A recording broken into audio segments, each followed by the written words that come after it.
जर तुम्हाला झटपट, हेल्दी आणि पोट भरेल असा नाश्ता बनवायचा असेल, तर ज्वारीच्या पिठापासून बनलेला हा स्पंज डोसा नक्की करून बघा. तुमचं कौतुक नक्की होणार. मेन म्हणजे ही रेसिपी इतकी जास्त सोपी आहे ना, की तुम्हाला बाहेरून काहीच विकत आणायची गरज नाही. कारण इथे आपण घरात दररोज वापरल्या जाणाऱ्या गोष्टीच यूज करणार आहोत. चला तर बनवूया. सगळ्यात आधी मिक्सरच्या भांड्यामध्ये 1 वाटी ज्वारीचं पीठ, 1 वाटी बारीक रवा, अर्धी वाटी दही ॲड करून खूप बारीक फाईन पेस्ट बनवायची आहे.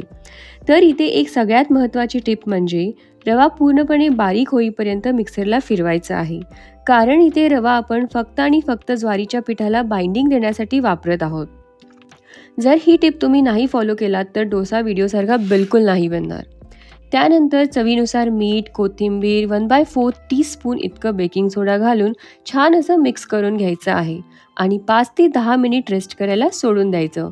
तुम्ही 10 मिनिटापेक्षा जास्तही रेस्टवर ठेवू शकता आणि त्यानंतर लगेच तुम्ही डोसा बनवायला चालू करू शकता.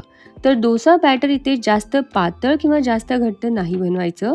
कन्सिस्टन्सी तुम्ही व्हिडिओमध्ये बघू शकता. एकदम फ्लोई तुम्हाला कन्सिस्टन्सी ठेवायची आहे. इथे अजून एक महत्त्वाची टिप म्हणजे डोसा घालताना पॅन खूप गरम असणं गरजेचं आहे आणि गॅस फ्लेम पण हाय ठेवा, ज्यामुळे डोसाला होल छान पडतात.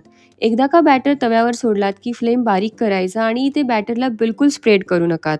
तर या सगळ्या टिप्स नक्की फॉलो करा. तुमचा डोसा नक्की खूप छान बनेल.